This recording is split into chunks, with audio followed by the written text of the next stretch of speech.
হরি বল হরি বল হরি বল হরি বল হরি বল হরি বল হরি বল হরি বল।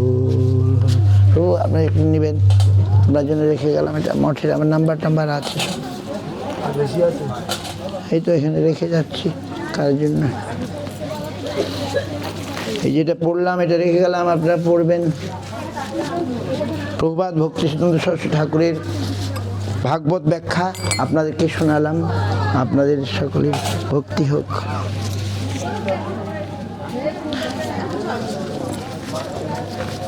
এখন আবার অধিবাস কীর্তন হবে বোধ নেই। আচ্ছা, আর আমি দেরি করি না, যাই হোক। অনাদি প্রভু যাবেন আমাদের ওখানে।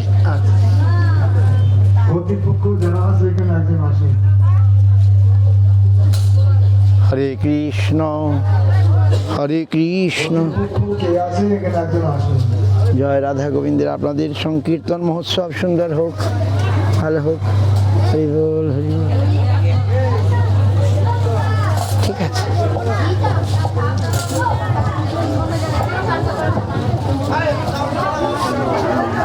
তাহলে এবারে কীর্তন হবে নাকি? অধিবাস কীর্তন দিয়ে হবে? ঠিক আছে, ভালো করে হোক, সুন্দর করে হোক।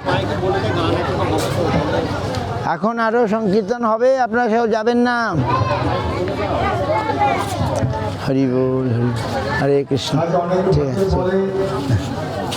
আমাদের মহারাজ এখানে এসেছেন, কারণ গৌড়ীয় বৈষ্ণবদের বাবা খুব মুশকিল। হরি বল হরি। অন্যান্য সম্প্রদায় যারা আছেন তারা এক ধরনের, কিন্তু গৌড়ীয় বৈষ্ণব হলো সাত্বিক নৈষ্ঠিক শুদ্ধ।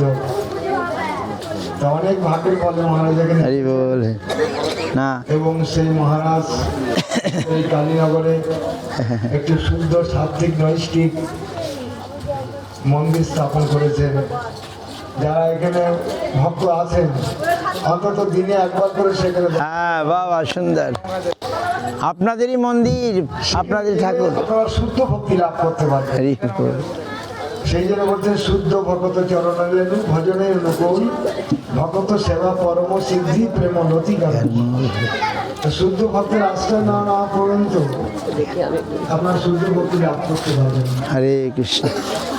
এখন অধিবাস হবে, খোল বরণ হবে, এখানে নতুন বস্ত্র, শান্তির কিছু দক্ষিণা নিয়ে এখানে উপস্থিত হন।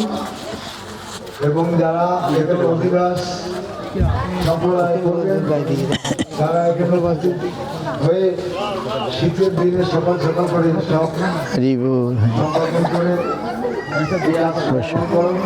হরে কৃষ্ণ হরে কৃষ্ণ। জয় জয় গুরু। না ওই গাড়িতে আছে, গাড়িতে আছে। হরে কৃষ্ণ। হ্যাঁ ঠিক আছে, ঠিক আছে। আর ধেনে হরে কৃষ্ণ হরে কৃষ্ণ। আচ্ছা ঠিক আছে। ফোন করে দিন না, এখানে উৎসব। হ্যাঁ হরে এখানে শেষ হয়ে গেল। আজকে যেন একটু ঠান্ডা পড়বে। হ্যাঁ